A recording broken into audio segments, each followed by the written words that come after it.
Hello and welcome to the JCN Clinic podcast show. I'm Jessica and today I am joined by Eloise from JCN Clinic. Good Hello, morning. Elle.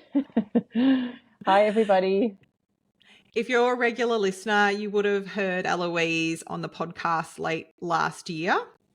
And we talked about having Elle back on the show to talk over fertility and sharing her really interesting story in this arena, which I don't have a lot of knowledge about myself. So I'm really interested in hearing what she has to say. But overall today, we wanted to talk about fertility taking two. So what we mean by that, and this was Eloise's idea coming into this year and 2024 as a new year, knowing that a lot of people can approach this time of year with the idea of potentially having a baby and starting to plan and what that looks like within the year and the context of the year itself. And she was saying about how with fertility, of course, it takes two to tango, and that in some ways is a little bit of a new, well, I say newer approach, like in our industry, I don't think that it is, but maybe more mainstream. The concept of looking outside the female is relatively new. So we wanted to talk about fertility and how two people are involved. And Eloise is also very kindly and honestly going to be sharing her own story with fertility along the way. So I thought, Elle, it would be great to start with talking a little bit about your journey getting to where you are as a mum with 4 kids. Yes. And the concept of taking two people to get to where you are, and obviously we'll weave in different components of today as we go. Sure. So I suppose it's not a passion project, but it's definitely an area that I'm very interested in, probably because I've been down this road and it was a very, very long journey. You can obviously see on my Instagram page that I do have 4 children. And I suppose from the outside, you would think, wow, that all looks great. She's healthy, she has everything, she's got that success with her family. But, there was a good 13, 14 years of fertility struggles there, which really, I think, shaped me as a practitioner. Definitely my nature, very tenacious to kind of find solutions.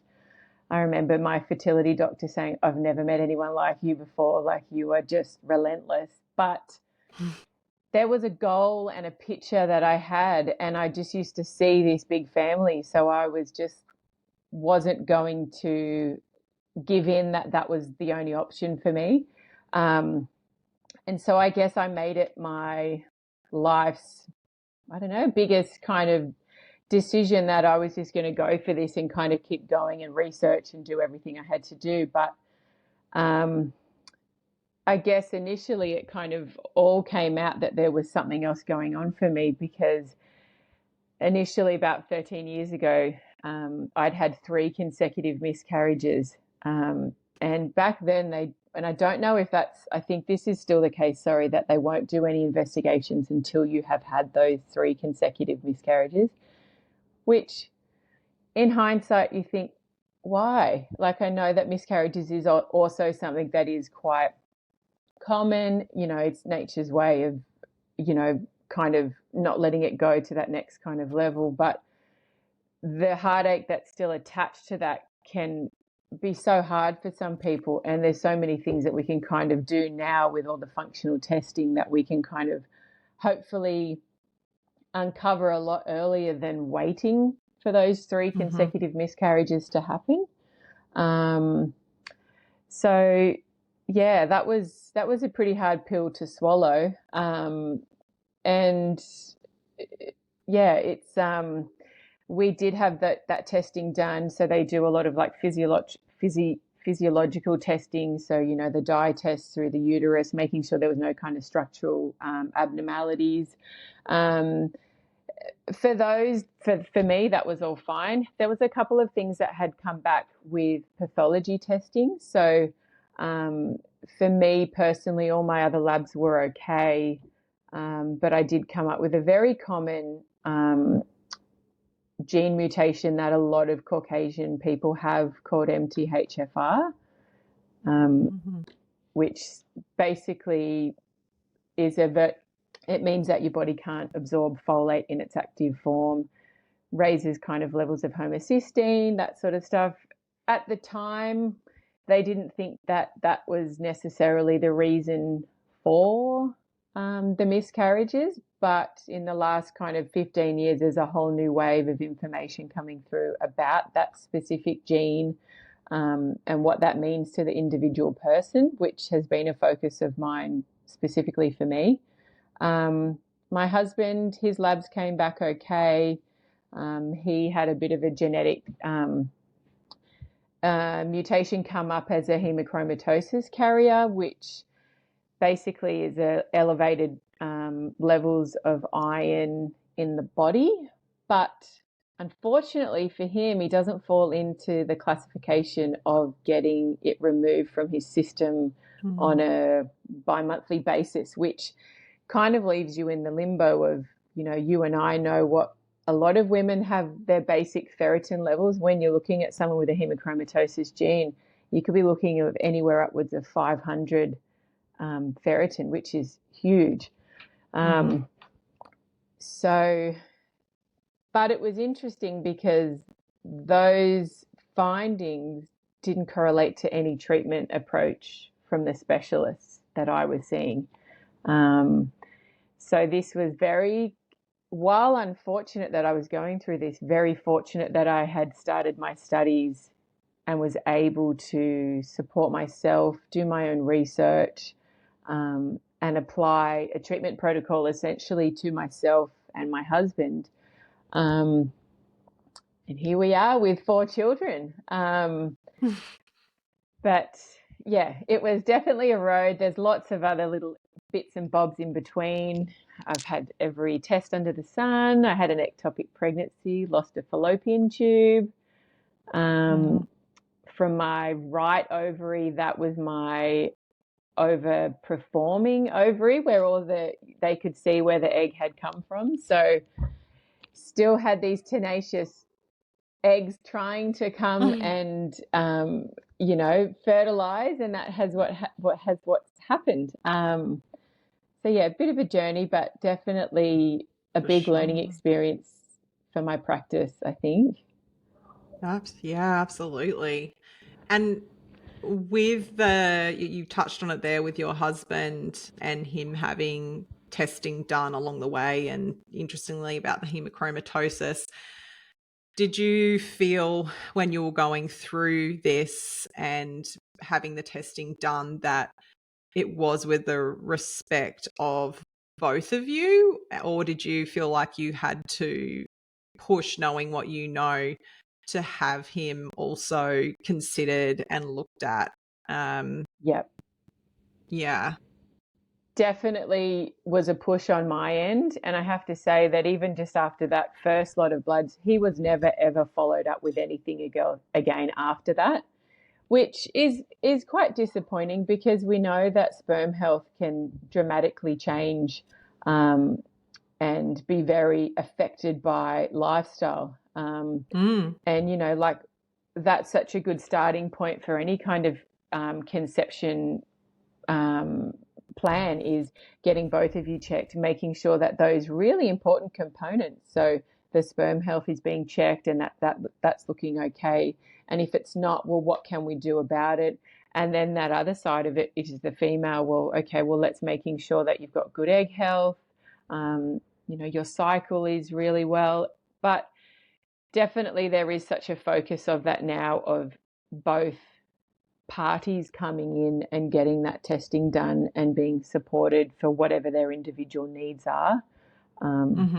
Yeah, I kind of only wish it would have been a little bit more of a focus for us all those years ago. For sure, for sure. Was he, so you mentioned the blood testing, was sperm testing done for him at that time? Yeah, only that one time. So But it only was the never once, kind of, right?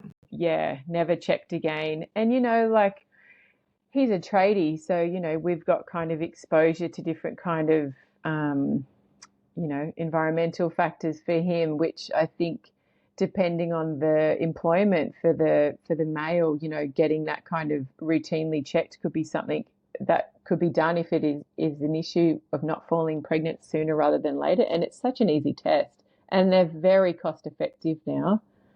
Mm-hmm. So true.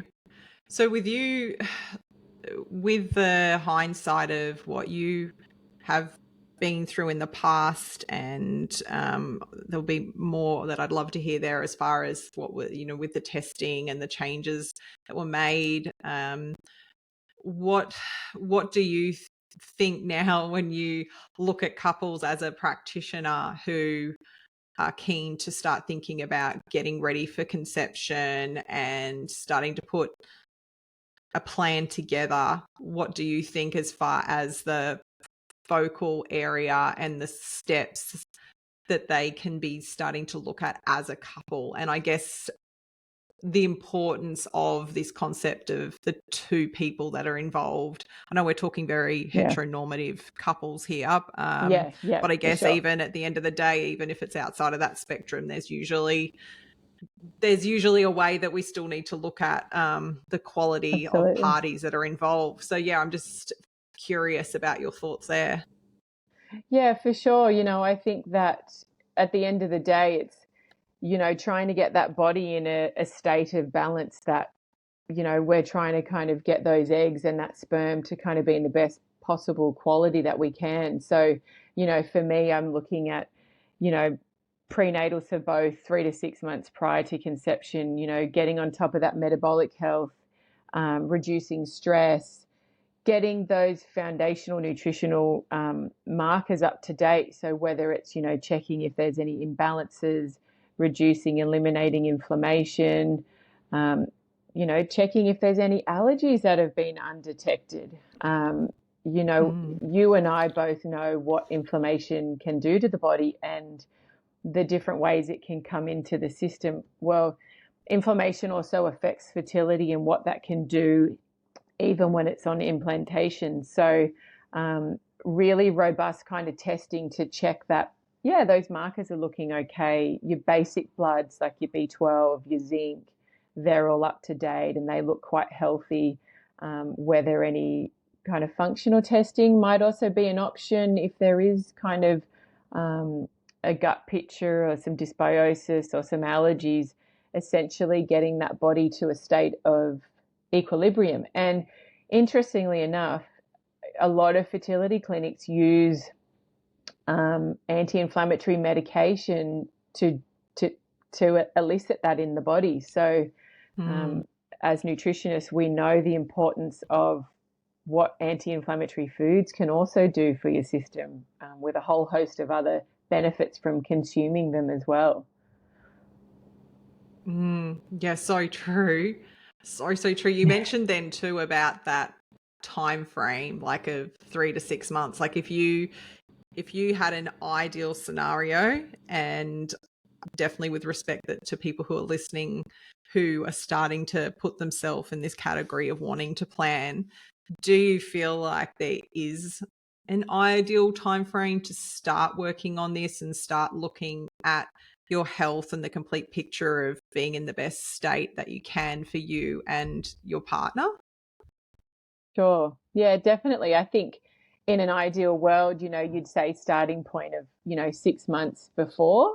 And in that mindset of, maybe there is some sort of underlying kind of health conditions that we need to tackle personally. So whether that's, what we were discussing about gut issues or thyroid, those kind of markers that we can kind of get on top of. The egg and the sperm really take, that 3 month cycle to develop and mature. So, if you had that 3 months prior to really get your body in a great state, whether you needed to do a little bit of detoxification work, then you've kind of got that body in a really good state to produce a great sperm and a great egg that can meet together and be in the best healthy state possible for a viable pregnancy, essentially. Then a great Yeah, pregnancy, and then a great postpartum. for sure. Yeah, that makes sense. Like even when you talk about the health and the time frames as far as sperm and egg quality and like literally the time that is involved there. So if you kind of do the maths on that and where that gets you Yeah, to, yeah, and then even with that concept of like 6 months having a couple of additional months up your sleeve for for sure. other potential components that might need work, whether it's the nutritional deficiencies or other Yeah, inflammatory conditions. But I guess the beauty of like pre-thinking this is that it gives you that time to investigate all of those areas with a professional, absolutely. Yeah, which is, yeah, the beauty of going into that. So I guess, again, coming back to your story there, like you've kind of gone into that initially and then it's like, wow, hang on a second, why, what's going on here? Like something yeah, is not right. Like then you start diving in, because I think, again, you having that practitioner mindset, to dig deeper. So as you yeah, mentioned, as you started to dig deeper, there was like your husband's hemochromatosis and yourself, as far as the genetic markers that were coming up. Was there anything else that, as you moved through this yourself, that you uncovered and found, and then how did you make changes in relation to those findings? yeah. Good question. I think for me personally, with the diagnosis of MTHFR, I guess for someone that doesn't know, this is essentially our body's methylation. So methylation is, your whole energy cycle. You know, MTHFR is linked to so many different aspects of the body.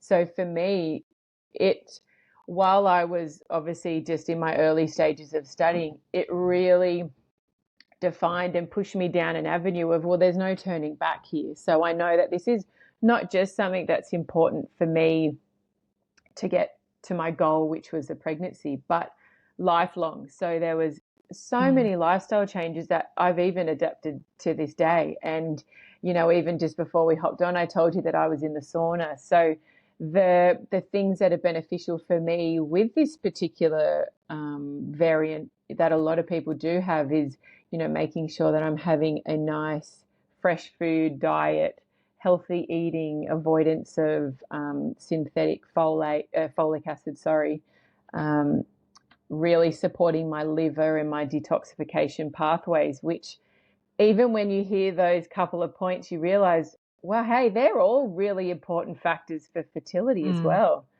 Mm. And so this kind of style of living is just a way of life for me, the avoidance of alcohol or, excessive kind of drinking, things like that, really being conscious of what you're putting in your body in terms of food or on your body, um, stress reduction, all of those factors that have just, carried on um, through through the last 13 years, which has been very great and beneficial because after 4 kids, I'm nearly 40. I feel great. And Mm. um, it's almost like you wish you could scream it from the top of the roof of how beneficial um, adapting these lifestyle changes can be for yourself and those around you. That's such a testament when you have 4 kids to hear you say that, for looking after yourself. It's one thing for someone Yeah. who's in their 40s to say, oh, I take care of myself, I feel great. But as someone with 4 kids to say that, that is an advertisement right there.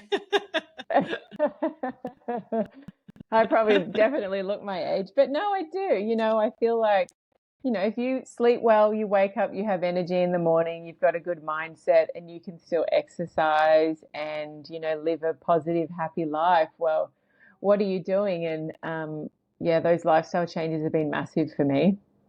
Mm. What about your husband? Like, as far as changes that he made, like, was that more just an on-flow from you making changes? And do you think Oh, that there's anything independent that he made or anything that he did that helped? Or do you look back and go, it was probably more about what I did? this is a bit of a tricky one because I don't think the penny had dropped for him early on, Mm, in the sense of how important it was for it to be 50-50. And this is sort of something that you do see with consultations for fertility, that sometimes the female will come by herself and she'll relay that information. But it is really important mm, for both of them to come and be as focused, because it is really important. And I think for my husband, I don't think he really understood how those changes were going to be beneficial. You know, we've got this mm, culture in Australia where, you know, a little bit of this, a little bit of that is okay. And, mm, you know, we know as a practitioner, you know, what those kind of little bit here and there or long term can do. So in an ideal world, it would have been great for him not to have any alcohol at all for the last, you know,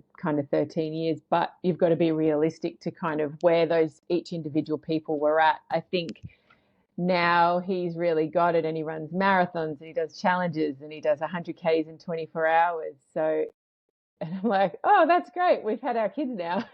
You could have done that, you know, 10 years ago, and maybe we may not have been in this situation. But, you know, that's hindsight and that's life. And, you know, you learn and then you pass on these kind of pearls that you can help other people with. mm.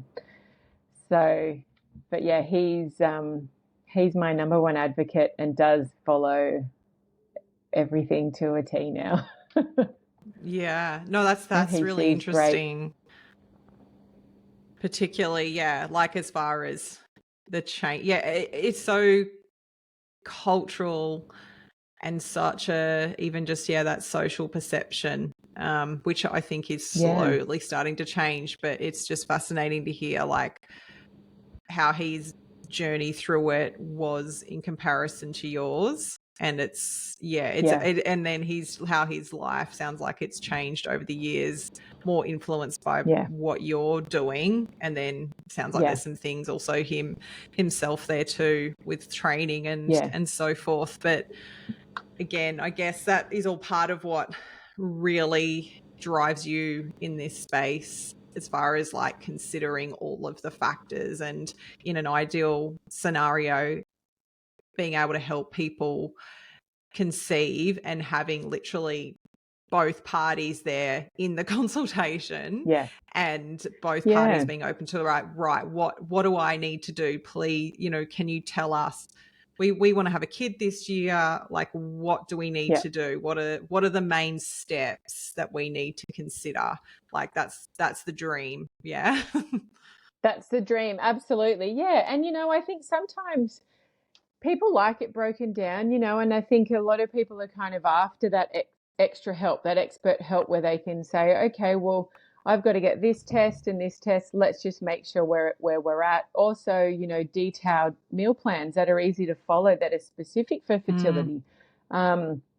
You know, that there's so many things that you can do with food that really support that health of the egg and the sperm, that maybe people don't realize there's a lot of things that you can do for lifestyle changes, you know, specifically for men. You know, how many men stick their phones in their pocket?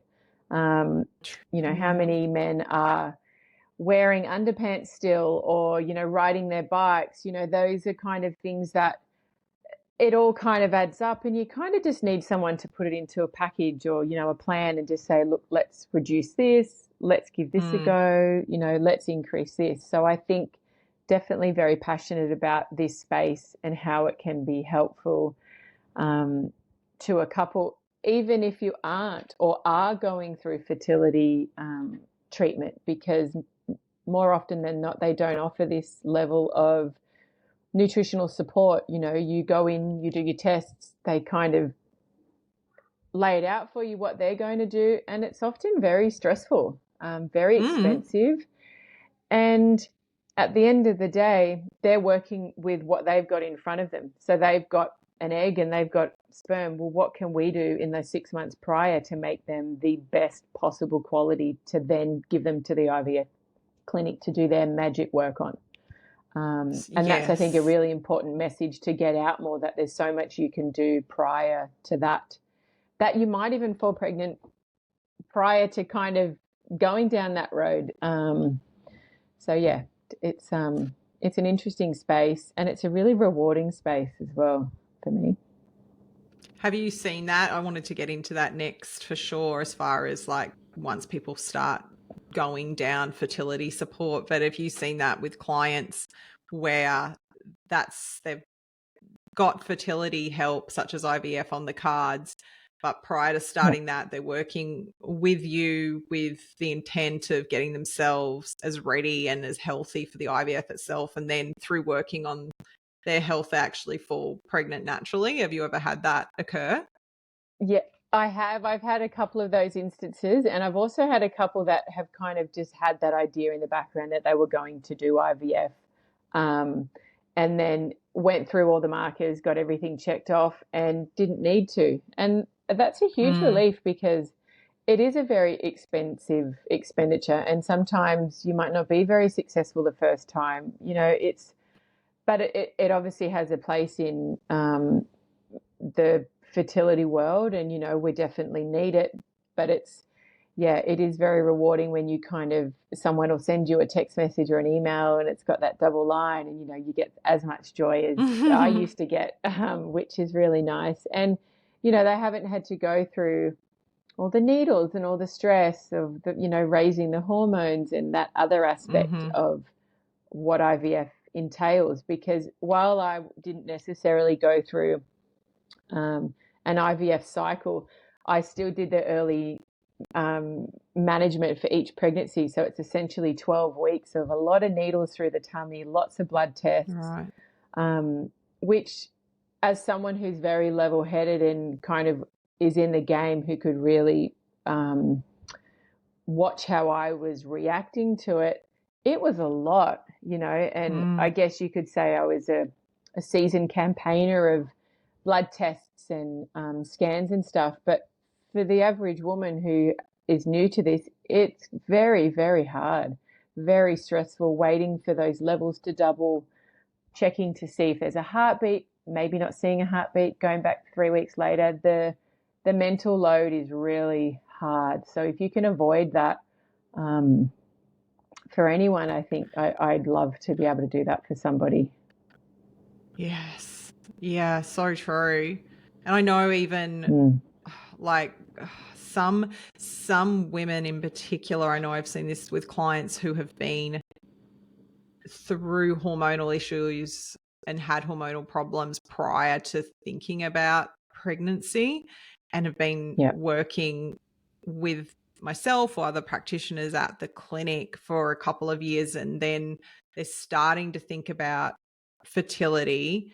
It often comes with baggage because they've had these hormonal issues to date, and often they've been told along the way by whether it's been a doctor or a specialist at a point that most likely this is going to be a struggle for you. You need to start thinking about this sooner rather than later. So there's like this mental load already that they tend to have. Like, it's like, they're like, okay, I need to start looking at this now. And it's totally, they've almost told themselves a story already. This will be hard. This won't happen easy for me. totally. And I don't know, the irony is, I don't know if you've seen, if they've done all of this work, that often, no, it doesn't always happen, but often more than not, I've seen when they've done all of this work that you've been highlighting, they actually do fall pregnant a lot easier than they expect to. Yeah. Absolutely. You're just saying that. Absolutely. You see that all the time. And I think it's a preconceived idea. Oh, well, maybe you've been told that you've got this. Where's the proof that you do have PCOS and that you're going to have trouble falling pregnant? So that's another kind of layer of investigative work that we do, is, making sure that your cycle is actually working, that you are having an ovulatory cycle where each month, you could potentially still be having a bleed, but you might not be ovulating. they're kind of basic 101 of fertility health is, are you ovulating? And unless you're checking the progesterone at the right time, or, you're really being really thorough at getting that right day, it's not something that gets checked. And that's really quite sad, because you could be saving someone a whole lot of trouble by just spending 3 months of tracking the cycle to begin with. You know, even pinpointing that alone could be the best starting point for a couple to kind of, you know, starting place for fertility. But say, for instance, she's not getting that cycle, well, then that's when you'd work as a practitioner and you're like, well, let's get to the bottom of why. Have we got restrictive diet styles? Have we got high stress through the body? What are those other factors that are inhibiting that, that function that you need to succeed to have a baby? Yeah. So true. So you mentioned and IVF. There's a lot of restrictive eating going on at the moment as well, in lots of different pockets of society. Sorry, I just cut you off there. No, that's fine. No, you're so true. Like, that's a massive component. Like, and again, I think the average person, off the street would not understand how their restrictive eating patterns are affecting their hormones, or their stress, or even overtraining is a big one, particularly for females and males, and how that's affecting their hormones. And they might be like, maybe they're still having a period, as you said, but maybe, it is erratic, or how is their overtraining and their undereating affecting their ovulation? Like, you don't really, these are the sort of deeper layers that working with someone that understands the complexities is so valuable for. And often they might not be a big change, like as much as they're expecting, but they're just the right change for their hormones. Absolutely. There's such a big space in the gym world of low carb, high protein. The ovaries need carbohydrates to, if you're underfed, your body's not going to be producing an egg to reproduce. The body will just switch off. So, and if you kind of are following, whether it's even a keto style of eating, there is all those different implications of that. And, while those diets we know have a place for individual people, it's not something that you would recommend someone wanting to have a baby do any restrictive kind of eating, in the lead up to it. So, I've definitely had my fair share of amenorrhea clients that haven't really understood their intense exercise, how that was having a role with their hormonal health. We're talking years of a lady not having a period for 7 or 9 years, which is massive. So true. It's so interesting, really. So we were talking, and we mentioned before about IVF. I sort of break this into two areas, I guess, in my mind. Like, we've got the potential couple or person that is looking, they're like, right, I want to have a baby this year. This is what I want to do. What do I need to do? I want to start working with you. What are the steps that I can take? What do myself and my partner look at needing to bring into our life? Give me that list. Let's go. Then we've got, on the flip side, we've got someone who is going through, or has gone through, trying to conceive, and hasn't been successful. And now they're at a point where they're starting to look at something like IVF, whether it's as a couple or as an individual, or even, interestingly, I would bring into this egg freezing. I know I've got a lot of clients, female clients now, that are going down this pathway, and have started to work with them again as far as this concept of, like, what can I do prior to egg collection to maximize the quality of my eggs? But I feel like this is such a really amazing space. And as you said yourself, like, there's so much that we can be doing from a nutritional aspect and overall health aspect to support the fertility alongside IVF or alongside Yeah. preparing the body for an egg collection for freezing. So, Yeah. did you want to speak a little bit about that? Yeah, I think it's definitely part of, so many avenues of, women going down that road of egg freezing. And I think it's just important to remember, that those diet changes or supplement changes, and really increasing certain nutrients through the body are really beneficial. We want that egg health to be amazing, so, you could work with a single female and, she could really do a lot of deep down investigative work to make sure her body was kind of, and, and I guess the proof is in the pudding if she's feeling well as well. There could be a 6 month or 3 to 6 month kind of treatment protocol where, you are focused on specifically egg health alone. We can tailor a meal plan and a treatment protocol for her that would be supportive of that. Definitely all those beautiful antioxidants, CoQ10, eggs, the choline, zinc, you just, you get excited talking about those beautiful foods that you can include in someone's diet, egg freezing or IVF. There's what we would do as practitioners doesn't inhibit anything that the fertility centres are doing. It's very conducive to essentially supporting the cycle as best as you can.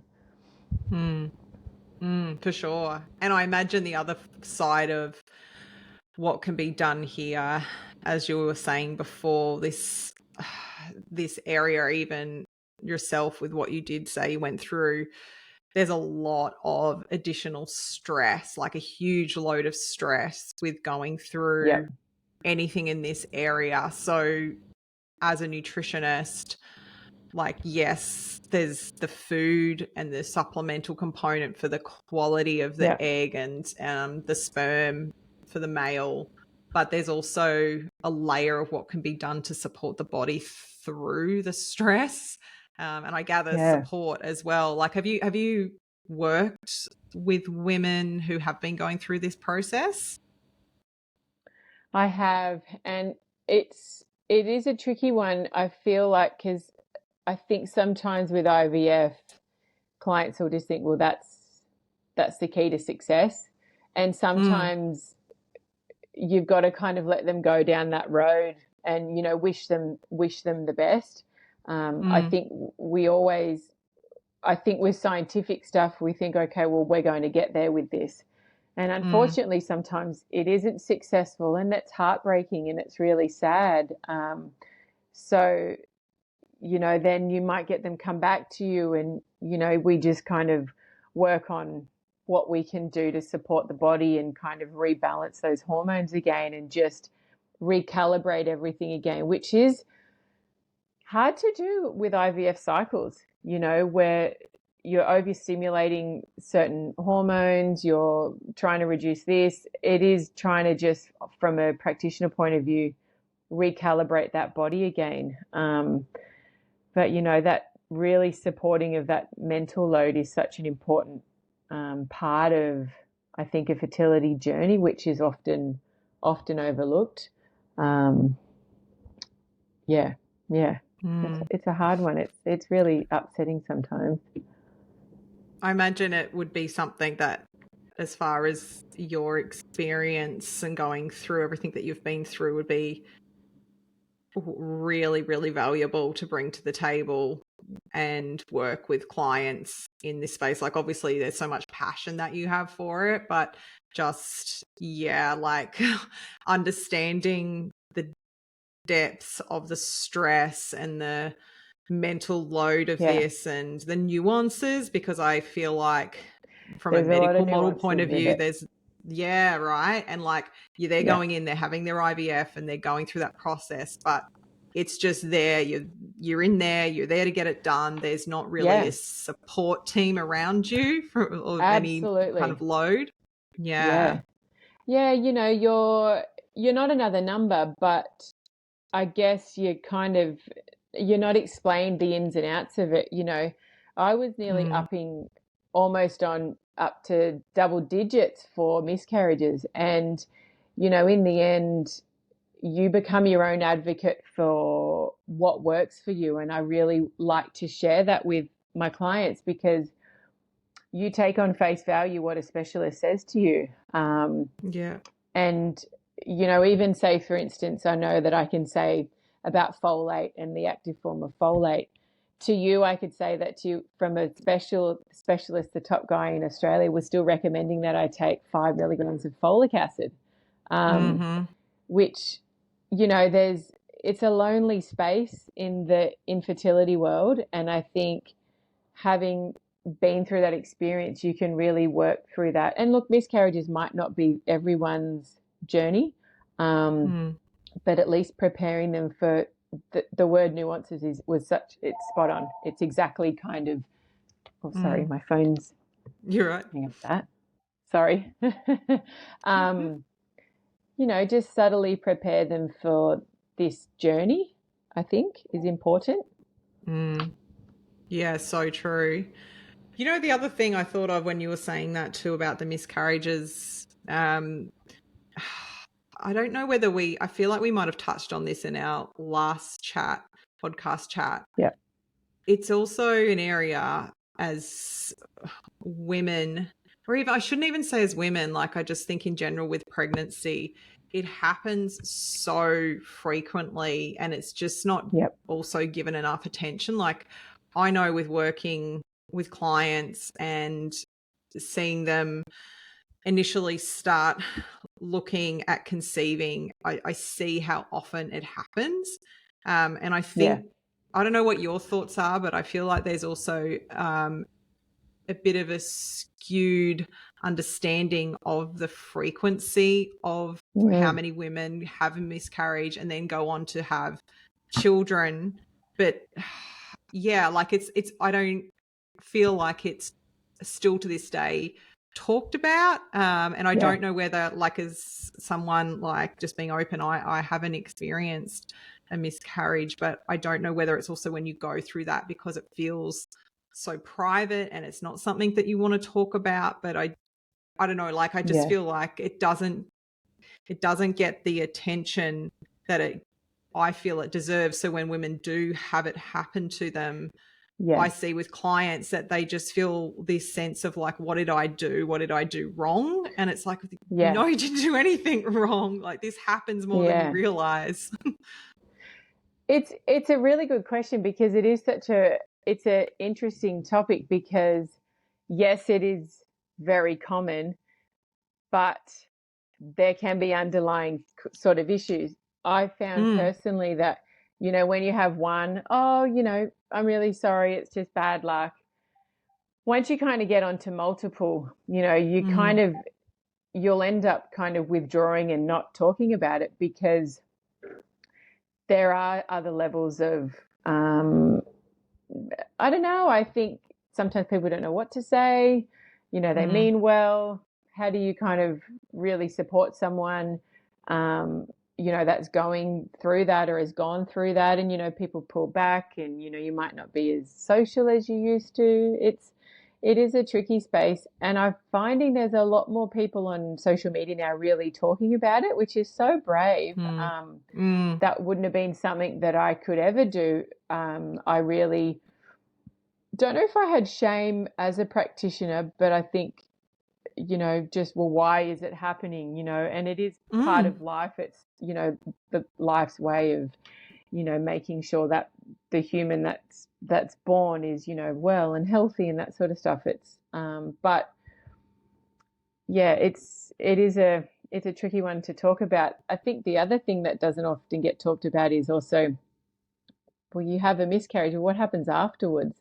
It's not just you kind of wake up and then the next day you're kind of back to normal. So, you're either booking in for some intervention. It could be an intervention at home. It could be a natural passing. There's a lot of other layers that when you look back on it, you think, well, if I could do anything I could to support this cycle, I'd be doing that. So I hopefully don't kind of have to go down that road. And as someone who's kind of been through every different intervention possible, no one wants to do that. It's very rattling, it's unsettling, it's timely, and it could just kind of grab you at any moment and kind of bring you back down again. So, miscarriage is it's sad. It is nice that there's a lot of other influencers out there talking about it a lot more, but I haven't been so brave other than today, really, to talk about it here and there. Fair enough. And so I appreciate you even sharing what you shared. No, thank you. Yeah. And it's often a bit forgotten when you get to the end and you have your goal and you've got your kids. But, I think when we were discussing about this podcast, you talk about it and it kind of brings it all up again. And, I think having a support person there who's either been on a part journey or, it really makes all the difference of a practitioner who's kind of gone down that road and knows the ins and outs of it all. It'd be an absolute chalk and cheese experience. To have that support. So I guess as we sort of bring this to a close, given in mind everything that we've talked about and that you've so lovingly shared, what could people listening do if they are thinking, like they could be in either boat, of course, of both different scenarios we've discussed, but in an ideal world, like with your experience and everything you've been through, like if you could say to someone who was like considering getting into this year and wanting to start looking at getting ready for conception, or perhaps even someone who is starting to look at getting assistance with something like IVF, like if you could like kind of get, as you said, sometimes you feel like you want to get up and scream it from the rooftop, like what would be those kind of standout things you'd be like, this is what I'd love you to do? Like if there was some like standouts, and I know that might be a big question because there's so many factors, but are there some main points that come to mind that you'd love people to just keep in mind first and foremost? I think so. Like, let's kind of just do stuff that they could easily do at home.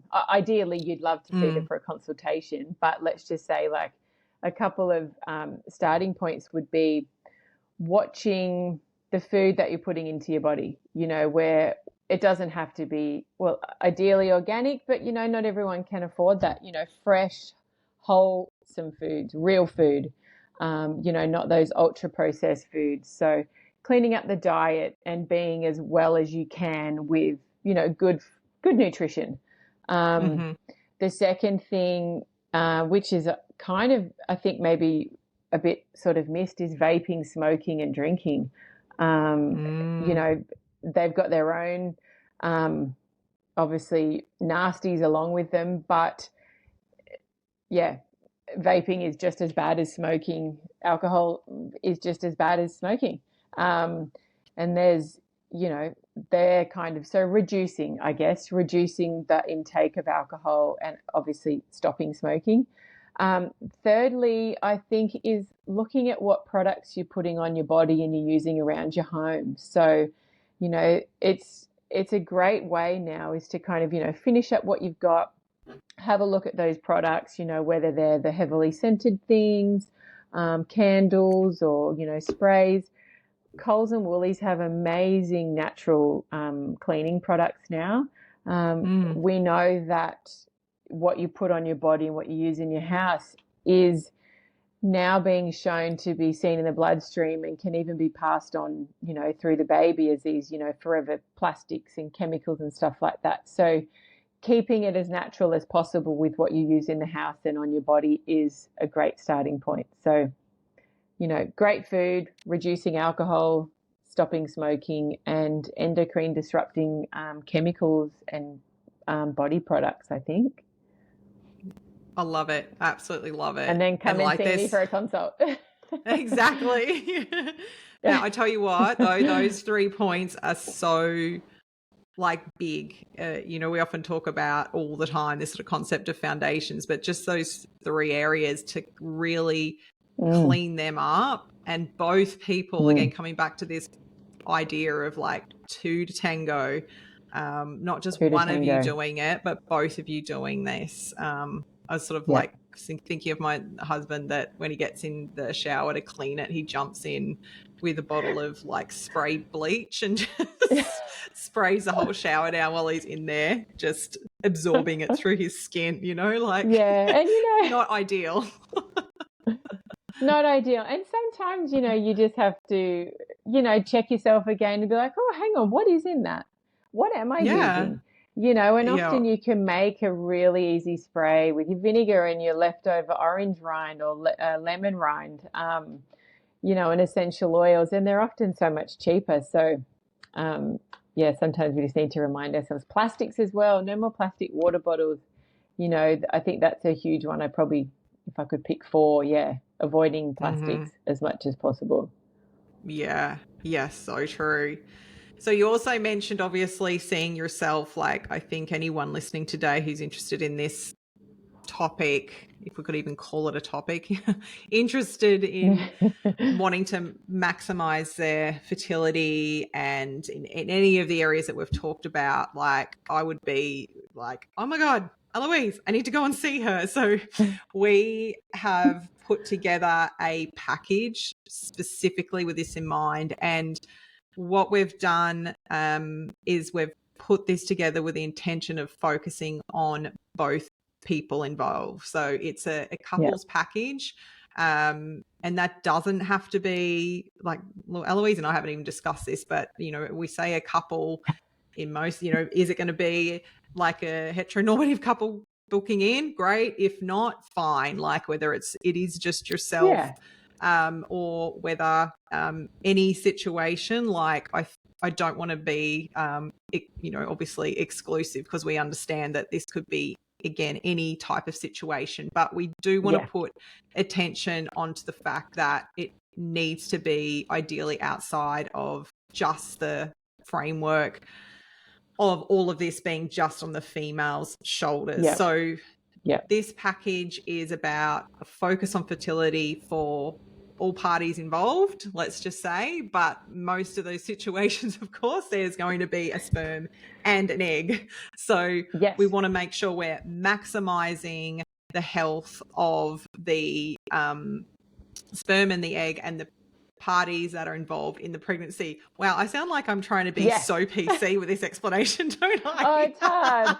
Yeah, I know. You did very well. But yeah, it's all just about the sperm and the egg and however they come together. You just come and then let's talk about that one and that one. I know. Well, it's kind of, you and I hadn't discussed this, but as we've been talking about it, I'm like, well, you know, if you've got 2 females looking at having a baby, like I tell you what, that I don't know if you've had that, but that'd be a really fascinating scenario, because you've got like a sperm donor, and then you've also got like which of the females is going to carry the baby. And like usually in a situation like that, you might have one of the females that's carrying baby number 1, and then if they're going again, like maybe the other lady does it. So it would be, I'd love that. How cool would that be?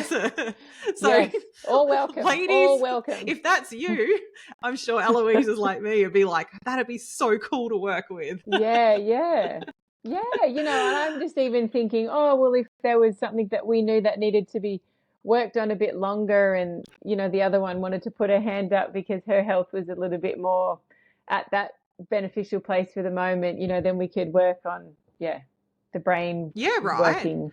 Like imagine, I'm literally just thinking about this, but if you had a scenario like that, whether it was females or males, they might even come along with the intention of like, one of us is going to be the donor this time around, or one of us is going to be the mum or the dad. We want to work with you to figure out who's better to do that first off, who's in better health, and then how do we maximize person number 2 for baby number 2. It'd be really interesting. And there's a lot of couples that are doing this now. So I think it's just interesting discussion. But the package Me too. itself, do you want to talk a little bit about what that is offering? So the couple, well, sorry, the fertility package, I'll say couple because that might not be how the scenario is. So you'll come in and you'll have basically an initial consultation for each of you. So you'll each be getting the exact same time and dedication and thoroughness that the other one will be getting. They're two 90-minute sessions. It'll be going over your health history, your lifestyle, basically a really good overview of your health until now. What we'll do is there'll also be a suggestion for pathology that'll be sent out after that first consultation. And they're just those kind of basic markers that we really want to understand and see what levels are at, if there's anything out of balance. What we usually do is then you'll have a tailored meal plan that'll be specific for this journey of fertility. And then we will come back for a follow-up. You'll both have that same follow-up consultation. And that'll be where we kind of amend that first treatment plan. We'll check in for the bloods. If anything kind of comes back that we need to work on, potentially maybe some functional testing might be necessary. Any sort of extra testing will be definitely discussed and kind of, mentioned with pricing, etc., which is an additional cost on top of the package. And then we conclude the package with a final follow-up of just checking in, making sure that we're all on the same page, that, the treatment plan is working for you, checking how you're going with it. And then hopefully I become redundant and there's success. And then, we work together throughout the journey of your pregnancy, and then postnatal, because it's a really nice thing to support someone to get there, then through there, and then after there. There's different stages of what is really important throughout those different stages. So great package. Yeah. Can't wait to start it.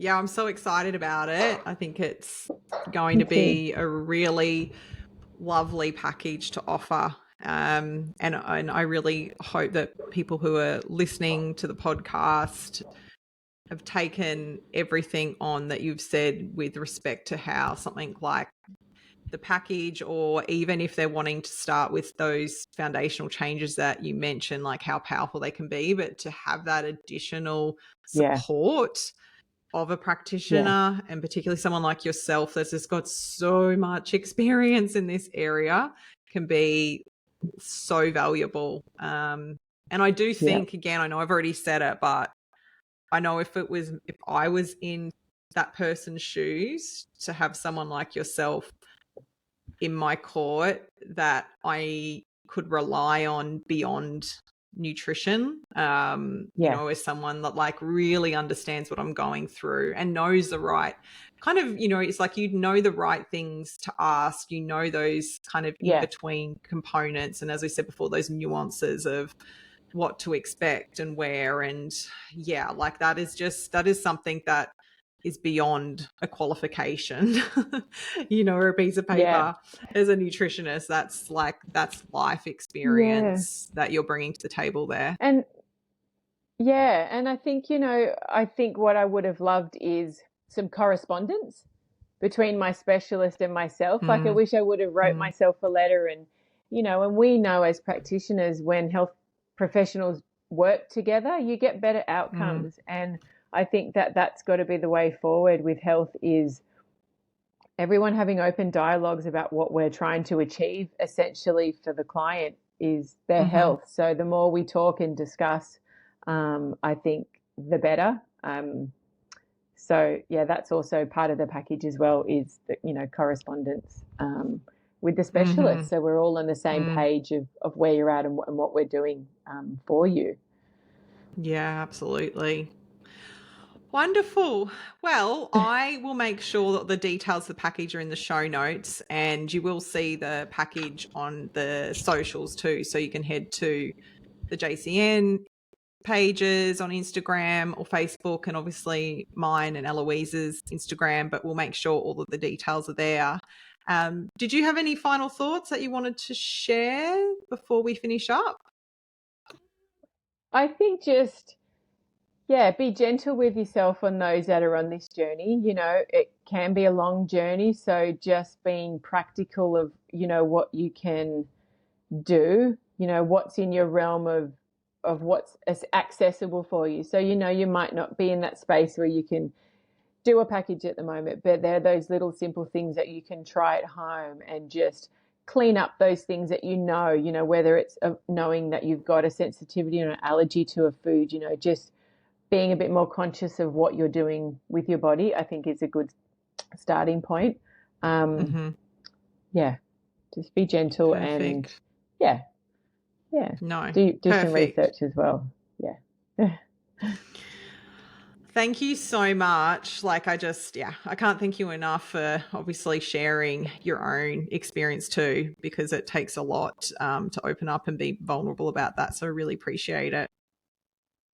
Thank you. Yeah, it was nice. I'm happy to share my story. And, you know, if my journey helps one person or 20 people, I feel very, very valued that I could change someone's life. So, yep, happy to share. Thank you for having me. Thank you. And thanks everyone for listening. If this podcast has particularly been of value to you, we'd love you to share it. It always helps us reach other people. So please share in your socials, and we'd love you to leave us a review as always. But otherwise, thank you so much for listening, and we will speak to you soon. Bye. Bye.